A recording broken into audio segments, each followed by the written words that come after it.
Sledimo pamćenje od čelika palestinskog pesnika Mahmuda Darviša. Ovo je Sumud Srbija, a vama govori Gojkovica. Prinudni boravak. Takozvana izraelska vojska je uvela običaj da uoči najavljene večeri poezije opkoli selo u koje treba da dođe Darviš sa svojim drugovima, a ubrzo je vojni guverner Mahmudu lično određivao razne vrste pritvora. 10 godina mi je bilo zabranjeno da napustim Haifu. Moj boravak tamo bio je prinudni boravak. U tom periodu smo povratili svoju ličnu kartu. Na početku je bila crvena, pa plava, ali je više ličila na boravišnu vizu. Bilo mi je zabranjeno da napustim Haifu svih tih 10 godina, a od 1967. do 1970. bilo mi je zabranjeno da napustim i svoju kuću. Policija je imala pravo da dođe i noću da proveri da li sam prisutan. Svake godine sam bio lišavan slobode i hapšen bez suđenja, dok nisam na kraju morao da odem. Lična karta je i Darvišova pesma iz 1964. koja je postala pan-arapski kolektivni krik posle 1967. nakon još jednog hapšenja poete. Objavljena je u zbirci Lišće masline 1967. a pevana je glasom Marsela Halife i počinje rečju stihom Piši. Poziv na putovanje. U deceniji prinudnog boravka Darviš je 1961., 65., 66., 67. i 69. bio optuživan za neprijateljske aktivnosti protiv države Izrael. Povod za boravak u zatvoru Masijahu 1963. i 1964. bio je putovanje.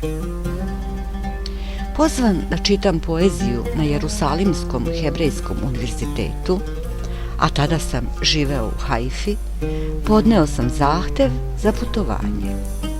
Ovo je bilo onda kada je za arapsku populaciju u Izraelu važilo vanredno stanje, ali nisam dobio odgovor.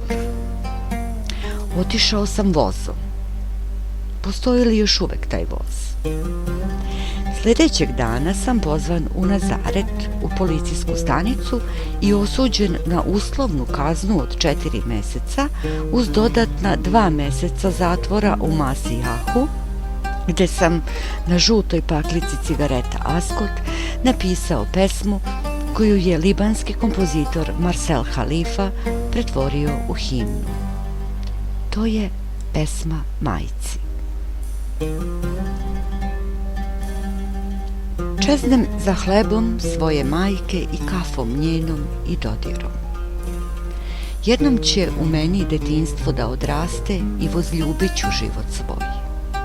Jer ako umrem, srameću se majčine suze.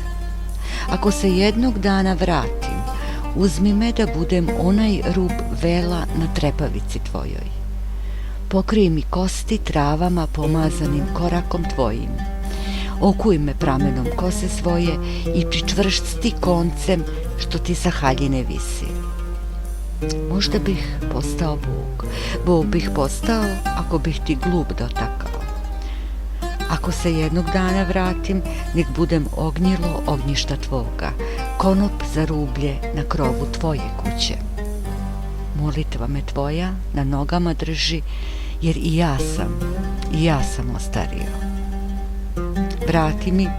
Vrati mi zvezde detinje, pa da sa vrapčićima poletim u toplo gnezdo tvoje.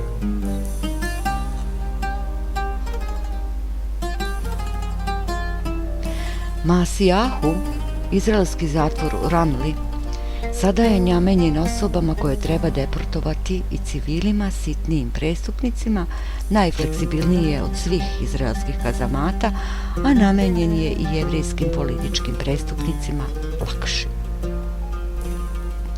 Jerusalimski hebrejski univerzitet je otvoren 1. aprila 1925.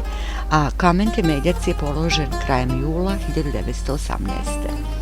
Prvi upravni odbor univerziteta činili su i Albert Einstein, fizičar poznat po teoriji relativiteta, Sigmund Freud, psihoanalitičar, Martin Buber, religiozni filozof ili filozof religije, i Chaim Weizmann, vođ cionističkog pokreta i prvi predsjednik onoga što se naziva Izrael.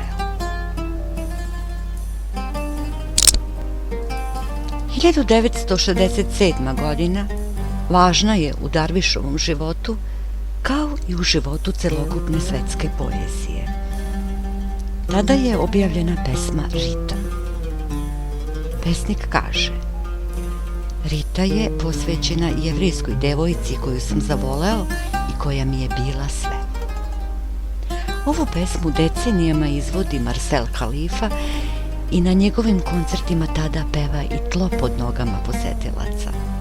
Bila je u izraelskim čitankama, a počinje stihom: između Rite i mojih očiju puška. Ramla, koju pominje pesnik, okupirana je 12. jula 1948. godine. Nazaret, grad u Palestini, okupiran je 6. jula 1948.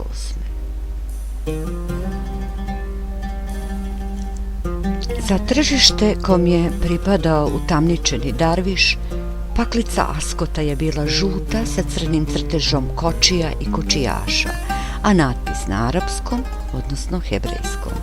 Pakovanje je bilo meko i sadržalo je 20 cigareta.